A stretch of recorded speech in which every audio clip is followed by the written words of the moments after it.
chers téléspectateurs, aujourd'hui, 27 janvier 2024, nous allons aborder un sujet que je suis sûr que certains d'entre vous ne s'y attendaient pas. Il est relatif à la gouvernance. Vous-même, vous apprécierez. Nous avons choisi un peu d'aborder ce thème parce qu'au Conseil du ministre qui a eu lieu le 18 janvier, il a été clairement dit, s'agissant de la loi relative à la déclaration de patrimoine, qu'un citoyen avait introduit un recours auprès de la Cour constitutionnelle et que suite à cette démarche, évidemment, il y a une décision qui a été prise et le Conseil des ministres a dû faire une proposition pour qu'un article soit amendé.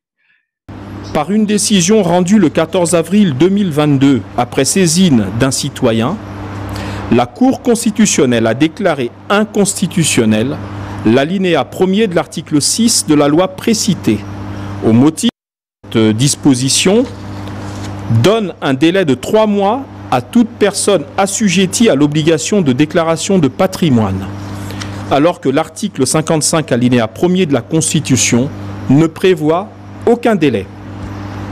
Les décisions de la Cour constitutionnelle étant conformément à l'article 181 de la Constitution insusceptibles de recours, les pouvoirs publics sont donc dans l'obligation de modifier l'article 6 de la loi précitée de 2019. Le projet de loi soumis à l'examen du Conseil a donc pour objet de retirer les dispositions non constitutionnelles afin de permettre la poursuite du processus de déclaration de patrimoine depuis lors suspendu pour non-conformité de l'alinéa 1er de l'article 6 de la loi de 2019. Et le fameux citoyen, sinon le citoyen dont il est question, il s'agit bien de Clément Mirassa. Et j'ai bien voulu profiter de l'occasion pour évoquer non pas seulement ce recours, mais pour évoquer également un deuxième recours, tous les deux ayant trait aux questions de gouvernance. Le premier recours, il s'agit en fait de quoi? Il s'agit d'un recours en inconstitutionnalité de l'article 6 de la loi numéro 4/2019 du 7 février 2019 relative à l'obligation de déclaration du patrimoine par tout citoyen élu ou nommé à une autre fonction publique. Il s'agit en fait de quoi? Je ne reviendrai pas sur la notion de la déclaration du patrimoine parce que cette notion a été si très bien introduite par Thomas Sankara, qui lui-même avait s'était présenté devant la structure qui avait été mise en place pour présenter, pour faire effectivement sa déclaration de patrimoine. Et à l'époque, ça avait choqué beaucoup de gens parce qu'au cours de cette déclaration, Thomas Sankara avait déclaré que son salaire était de 132 000. Il avait déclaré que sa femme gagnait autour de 190 000 et il avait fait un peu le tour de tout ce qu'ils avaient comme meubles, immobiliers, terrains, tout ça. Et le monde entier en a été choqué.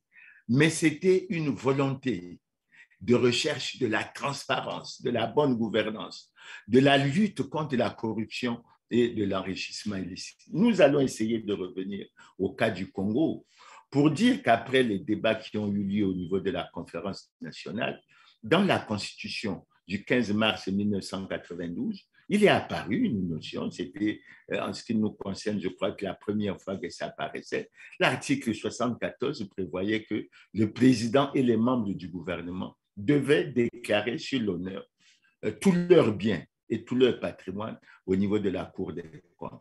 Moi, je ne sais personnellement pas si ça a été bien exécuté. Après, quand on suit un peu ce qui s'est passé dans le pays, il y a eu ce drame du 5 juin 1997 qui a abouti à ce que le 24 octobre 1997, on ait un acte fondamental et l'acte fondamental ne reprend pas l'aspect de la déclaration de biens. Mais il y a quand même une notion très forte qui est mise là-dessus au niveau de l'acte fondamental. Je crois que ça doit être l'article 84. Il est dit que les institutions de la transition, parce que l'acte fondamental organisait un peu tout ce qui devait se passer pendant la transition, et il est dit que les institutions de la transition devaient fonctionner jusqu'à l'installation effective des institutions issues des élections. Et tout à l'heure, vous allez voir que cette notion est suffisamment fondamentale. Mais pendant cette période de transition, il va être initié la Constitution du 20 janvier 2002. Et dans cette Constitution, il y a un article que tout citoyen élu ou nommé à une autre fonction publique doit déclarer son patrimoine lors de la prise de sa fonction et à la cessation de celle-ci, conformément à la loi. Et écoutez bien, l'article 48 est très fort parce qu'il précise que l'inobservation de cette disposition entraîne la déchéance des fonctions dans les conditions fixées par la loi. Maintenant, dans la réalité, qu'est-ce qui s'est passé? On constate que cette période de transition, qui devait en fait initialement durer 3 ans, qui en a duré 5, a, semble-t-il, oublié un élément extrêmement important. Quel est cet élément? Mais c'est la prise des textes d'application de cet article 48.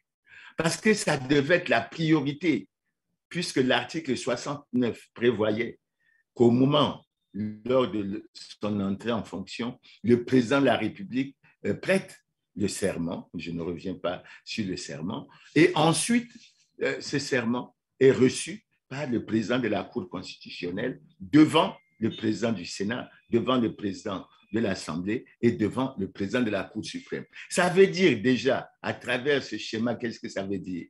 Ça veut dire qu'au moment où le président de la République prête serment, il doit avoir déjà déclaré son patrimoine.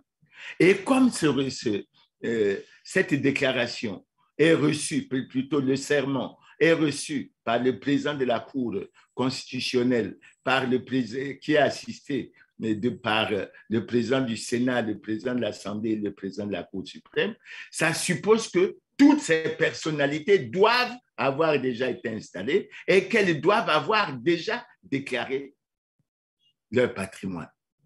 Dans le cas d'espèce, ce n'était pas fait. La raison évoquée, c'est que les textes d'application n'avaient pas été pris. Mais qui devait les prendre? Surtout qu'il s'agit de quelque chose. Et je reviens un peu sur la déclaration qu'Anatole Collinet-Makosso a fait lorsqu'il a présenté le programme d'action de son gouvernement en disant que la déclaration de patrimoine, plus qu'un devoir de transparence, est une preuve de bonne gouvernance, de lutte contre la corruption et de l'enrichissement illicite. Et nous allons rester dans le pays comme ça pendant de nombreuses années. Il y a eu l'épisode au cours duquel le défunt ministre Nchaï Bia, que Dieu ait son âme, a révélé dans un livre qu'il a écrit, je crois que c'est 800 jours à la fonction publique, qu'il a tenté d'introduire des textes au Conseil des ministres et qu'à chaque fois, ces textes n'étaient pas passés. Et lui, ça lui posait un problème parce qu'il estimait que les institutions internationales. Et on a continué comme ça. Donc, en fait, quand vous prenez la Constitution de 2002, dès son entrée en vigueur et dès la prestation du serment du président de la République, elle est pratiquement violée parce que ce soit le bureau de l'Assemblée, le bureau du Sénat, que ce soit au niveau de la Cour suprême, personne, absolument personne, n'avait déclaré son patrimoine, ce qui est une violation de l'article 50 de la Constitution qui dit que tout citoyen doit se conformer à la Constitution et aux lois et règlements de la République. Bref, donc nous sommes restés de nombreuses années. Et c'est lorsque le pays est soi-disant rentré en crise que nous avons commencé à mener les démarches au Fonds monétaire national, notamment le Fonds monétaire et la Banque mondiale. On fait comme une exigence que nous allions à cette déclaration de patrimoine parce que c'était un élément extrêmement important au niveau de la bonne gouvernance dans la gestion.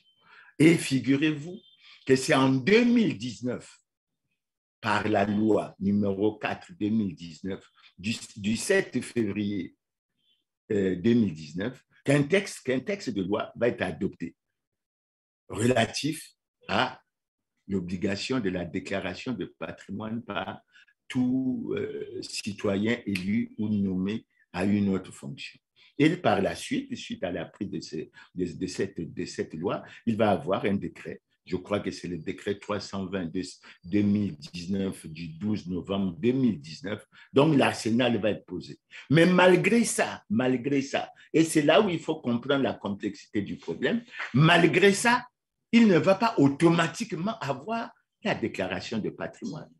Le déclic va se faire après la présentation du plan d'action du programme d'action du gouvernement par Anatole Koliné-Makosso. Donc, en juin 2021, vous vous rendez compte que de 2002 jusqu'à 2021, aucun gouvernant, aucun acteur politique, aucun responsable administratif n'a daigné déclarer son patrimoine conformément à la loi. Donc, en fait, nous le sommes peut-être toujours, dans une situation de violation flagrante de la Constitution, parce que c'est nous qui l'avons adoptée, c'est nous qui devions l'appliquer, et on arrive en ce moment. Et quand Koliné-Makosso présente son programme d'action, il estime que son gouvernement va respecter cette disposition constitutionnelle et que les dispositions seront prises. Malheureusement, c'est là que le premier problème va apparaître. Peut-être que les gens ne s'en étaient pas rendus compte. Parce que lorsqu'on prend notre Constitution, la Constitution dit bien que la déclaration de patrimoine doit se faire lors de la prise de fonction et à la cessation de celle-ci. Malheureusement, l'article 6 de la loi numéro 4/2019 précitée fait apparaître que la déclaration de patrimoine se fait 3 mois après la prise de fonction. Ça pose le problème. Le premier problème que ça pose, c'est que plusieurs personnalités qui ont été nommées depuis 2002 n'ont jamais déclaré leur patrimoine. Il y en a qui ont changé de fonction, il y en a qui sont entrés en fonction. Je prends l'exemple. Il y a des gens qui ont été nommés ministres, par exemple, depuis 2011, ben, ils n'étaient pas. Je prends l'exemple du président du Sénat. À l'époque, il était à l'Assemblée. À l'Assemblée, il n'a pas fait de déclaration de patrimoine, etc. Et lorsqu'on interprète le droit et qu'on dit que ça doit se faire soit le jour lors de la prise de fonction, soit 3 mois après, on ne sait plus à partir de quel moment tout cela devrait être considéré. Donc, lorsqu'il y a eu ce fait, après que Koliné-Makosso ait fait cette déclaration, il a respecté l'engagement qu'il a pris et par rapport à la loi, pas à la Constitution, c'est-à-dire il a considéré 3 mois après la prise de fonction, il a pris des dispositions pour que la déclaration de patrimoine puisse s'effectuer. Et ça a commencé. Malheureusement, dans la pratique, il y en a qui pensaient que la prise de fonction commençait au moment où ils prenaient fonction dans le gouvernement d'Anatole Koliné-Makosso, alors qu'ils étaient parfois au gouvernement depuis 2002, depuis 2004, depuis 2011. Donc, il y a eu un manque de respect total. Et lorsqu'on a vécu cette situation, moi, j'ai personnellement fait l'analyse. J'ai pensé qu'on ne devait pas laisser la situation perdurer en l'état. Et moi, j'ai introduit un recours au niveau de la Cour constitutionnelle. Ce recours, je l'ai introduit en février 2022 c'est un recours en inconstitutionnalité de l'article 6, c'est-à-dire que je m'attaquais au fait que la déclaration de patrimoine ne devait pas se faire 3 mois après la prise de fonction, mais elle devait se faire lors de la prise de fonction. Et vous voyez bien qu'en termes de lutte contre la corruption, enrichissement, etc., ça a véritablement bel et bien un sens. Et mon recours qui a été introduit au mois de février a reçu la réponse par la Cour constitutionnelle et c'est par la décision numéro 002 DCC SVA /20 que la Cour constitutionnelle a déclaré le recours recevable et ensuite a déclaré que l'alinéa premier de l'article 6 n'était pas conforme à l'alinéa premier de l'article 55. Donc, en fait, la Cour constitutionnelle n'a fait que constater qu'effectivement, les déclarations de patrimoine qui avaient été faites n'avaient pas été faites conformément aux dispositions de la Constitution et qu'il fallait regarder un certain nombre de choses. Bon, pendant la période considérée, je crois que ça s'est surtout passé au cours de l'année 2021. Il y a eu 146 déclarations qui ont été faites, interprétées. Il y en a qui ne déclaraient pas la date de prise de service, il y en a qui avaient commencé depuis longtemps. Donc, ça posait, à mon avis, du point de vue de l'interprétation même en droit, surtout qu'il y a un article 12 de cette même loi qui dit que la non-déclaration, la dissimulation ou autre peut donner lieu ou donne lieu à une sanction qui peut équivaloir au quart de la valeur du patrimoine considéré. Donc, vous voyez que c'est extrêmement important qu'on puisse regarder. Donc, le Conseil des ministres n'a fait en fait que constater et prendre acte de la décision de la Cour constitutionnelle, et c'est pour ça que le Conseil des ministres a proposé, et je crois que c'est le ministre chargé de la Justice qui a proposé un amendement, pour qu'on aille effectivement à la bonne déclaration. Maintenant, comment ça sera fait? Je précise que la Constitution dit bien que la déclaration de patrimoine doit se faire lors de la prise de fonction et à la cessation de celle-ci. Donc, nous verrons bien dans la pratique comment ça va se faire, et je crois, mais cette décision ou cette démarche du Conseil des ministres nous permet de constater et de nous conforter dans la position que nous avons toujours évoquée, à savoir que depuis 2002, aucun gouvernant, aucun acteur politique, aucun responsable administratif élu ou nommé à une autre fonction publique n'a daigné déclarer son patrimoine, ce qui est une violation de la Constitution, qui a un caractère sacré. Et il faut que dans nos habitudes, dans nos mentalités, que nous reprenons ça en véritable considération et que nous accordons à la Constitution l'importance qu'il lui faut. Sinon, on ne peut pas aller de l'avant. Donc, il y a cette préoccupation, et je vais passer au deuxième recours, le deuxième recours que j'ai formulé. Et celui-là, je vais essayer d'être beaucoup plus précis parce qu'il est fortement politique. En fait, il s'agit de quoi? Il s'agit que le Parti congolais du travail a organisé son 5e congrès ordinaire en décembre 2019. Et au cours de ce congrès, les 2588 congressistes ont décidé de façon unanime de reconduire le président Denis Sassou Nguesso comme président du comité central du Parti congolais du travail. En fait, comme président du Parti congolais du travail. Et ça a attiré notre attention pour une raison simple. La première constatation que nous faisons, nous disons clairement que c'est une violation, encore une fois, de la Constitution.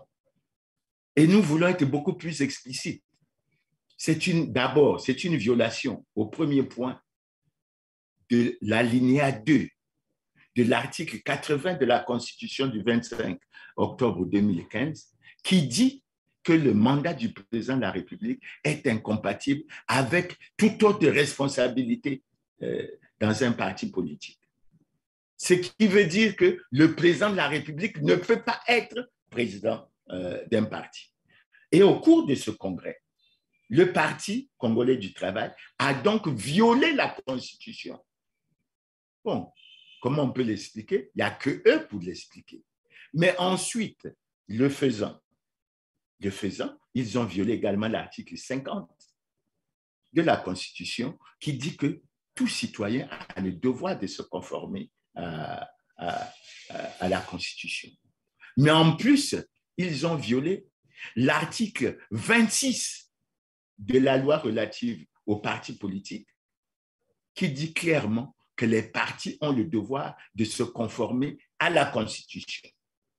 Évidemment, avec ce que j'ai dit précédemment, à savoir qu'aucun gouvernant, aucun acteur politique, aucun responsable administratif n'était en conformité avec la loi s'agissant de la déclaration du patrimoine, évidemment, le Parti congolais du travail tombe également sous ce coup.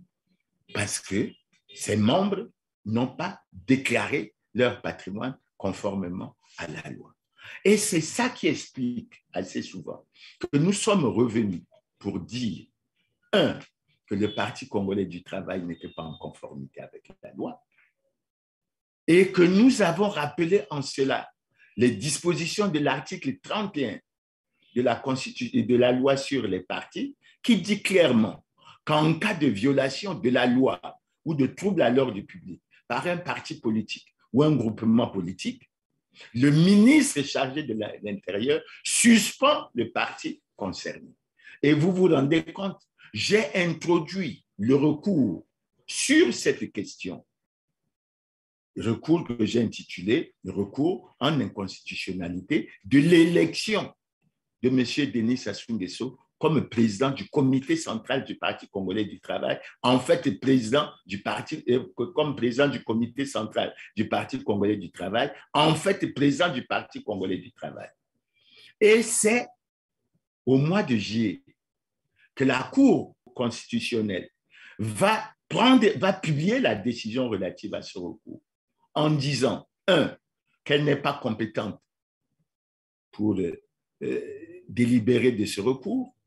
Deux, elle a pris la décision d'en notifier le président de la République, le président du Sénat, le président de l'Assemblée nationale, le premier ministre chef du gouvernement, le ministre de l'Intérieur et de la décentralisation, ainsi que le ministre chargé de la Justice. C'est un problème qui est pendant. Et vous regardez que le recours que j'ai introduit en 2022 commence à avoir suite, puisque le Conseil des ministres a examiné. Mais s'agissant de ce recours, qui, à mon avis, est extrêmement important, le problème n'a toujours pas trouvé de solution. Mais on ne peut pas continuer à rester. Et j'avoue que ça pose un certain nombre de problèmes. Le premier problème que ça pose, et assez souvent, les gens ont reproché que je l'ai dit, mais je l'ai dit parce que c'est une question de droit.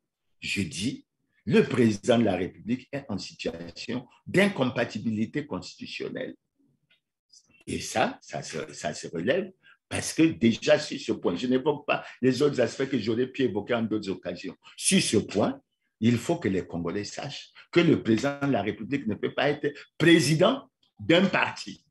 Et assez souvent, il y en a qui m'ont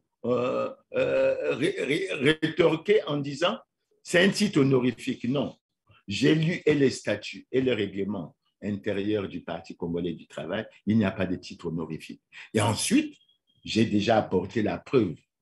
J'ai déjà apporté la preuve au cours d'une émission organisée sur Télé-RTV qu'il exerçait effectivement cette fonction, puisque l'un des éléments que nous avons eu en termes de preuves, c'est la correspondance qu'il a adressée au secrétaire général du Parti communiste chinois. Et c'est bel et bien, il a bel et bien signé la lettre en tant que président du Parti congolais du travail. Donc, il exerce bien cette fonction et ce n'est pas, à mon avis, une très bonne chose pour nous les Congolais et pour l'ensemble de la classe politique. Le deuxième problème que j'évoque assez souvent et que je répète, le Parti congolais du travail n'est pas en conformité avec la loi. Et lorsque le ministre de l'Intérieur signe un arrêté comme celui qu'il a pris en octobre 2020, à travers lequel il a publié la liste des partis qui sont conformes à l'année 2020, lorsqu'il fait figurer le Parti congolais du travail sur la liste, je dis que ce n'est pas normal. Parce que personne n'est au-dessus de la loi. Et la loi, elle est dure, mais c'est la loi. Et tout le monde doit l'appliquer. Et elle doit s'appliquer à tout le monde. Donc, quand je prends l'exemple, par exemple, et je l'ai déjà dit, le dialogue de Wando ou le dialogue de Madingu, mais à ce dialogue, on prit part des partis qui ne sont pas en conformité avec la loi. Mais on a pris des textes pour dire qu'ils étaient en conformité, excluant d'autres partis qui auraient dû normalement faire partie de ceux qui devaient prendre part comme parti régulier. Et en ce qui concerne le PSDC, je crois que j'aurai l'occasion de développer ce que je pense sur la question. En ce qui concerne la question électorale, C'est également une question importante. Elle est importante pourquoi? Mais parce que, ce faisant, le président de la République étant en même temps président du Parti congolais du travail, c'est en fait au plan électoral le président du Parti congolais du travail qui organise les élections. Et si c'est le Parti congolais du travail qui organise les élections, on ne peut pas être surpris que c'est le Parti congolais du travail qui a en réalité, qui a entre les mains la réalité de l'organisation des élections. Question qu'on peut se poser. L'élection peut-elle alors être libre, démocratique, crédible et transparente? Je dis non. C'est même pour ça que lorsqu'on commence à parler de l'élection de 2026, j'ai entendu le Premier ministre Anatole Koliné-Makosso déclarer à Paris qu'il travaillait pour que le président Denis Sassou Nguesso soit candidat. J'ai entendu lorsqu'on a présenté les vœux, il a parlé un peu de l'homme présidentiel, etc. Le président de la République ne peut pas, au moment de ces élections, être président du Parti congolais du travail. Ça, ce n'est pas du tout normal. Et quand on le tolère, ça veut dire que l'organisation des élections est entre les mains du Parti congolais du travail. Et on revient à la critique que nous avons faite au système du président Pascal Lissouba dans ce mémorandum que nous avons signé en 1997, où nous disions la maîtrise de l'organisation d'une élection. Et lorsqu'il s'agit d'une élection présidentielle, c'est extrêmement grave. Je rappelle à ce titre qu'après la concertation de Madimou, une question a été posée à une personnalité de l'opposition de dire est-ce que vous serez candidat ou candidate à l'élection présidentielle? La réponse a été claire. La personnalité a répondu en disant je ne peux pas être candidate à une élection dont les résultats sont connus d'avance. Après la concertation de Wando, un responsable politique qui a pris part à cette concertation a été interviewé, a fait une émission sur Télé TV. Et qu'est-ce qu'il a dit? Il y a quelqu'un qui a reçu de l'argent de l'État pour organiser l'élection. Donc il devait prendre toutes les dispositions pour que les conditions de transparence soient réunies. S'il ne le fait pas, ben nous sommes qualifiés pour dire que soit il est incompétent, soit il est de mauvaise foi. Ah, il y a ce risque-là. Ce ne sont pas les acteurs qui vont en compétition qui organisent l'élection. N'est-ce pas? Il faut que le Congo arrête avec ses manœuvres de proclamer admis des personnes qui sont échouées. Hein? Il faut qu'on arrête ça. Hein? Non, mais ça, il faut le dire.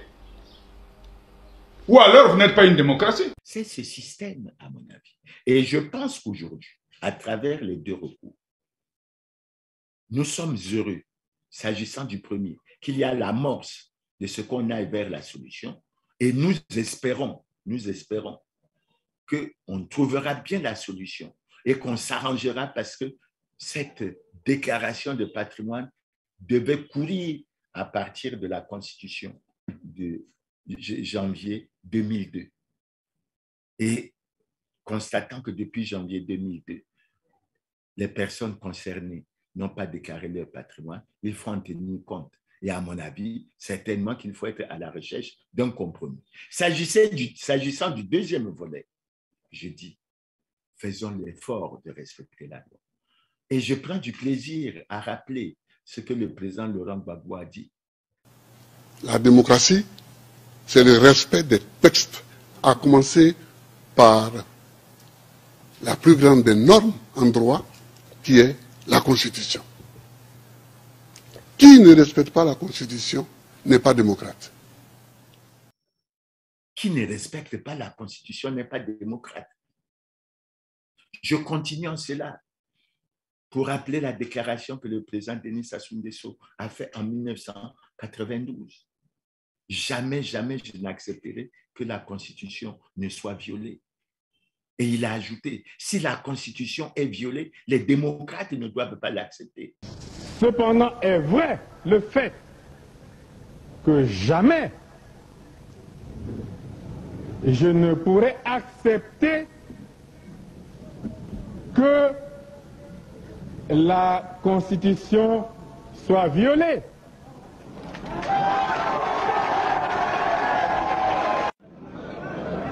J'insiste pour dire que lorsque la Constitution est violée, les démocrates ne doivent pas l'accepter. Mais si nous nous disons, nous nous proclamons haut et fort que nous sommes démocrates, il faut que nous veillons à ce que. Et je terminerai mon propos à travers une déclaration que le président Sassou a faite dans son message sur l'état de la nation de l'année 2020, en disant que nos difficultés de l'heure ne doivent pas nous amener à emprunter le chemin hasardeux et dangereux de l'anticonstitutionnalité.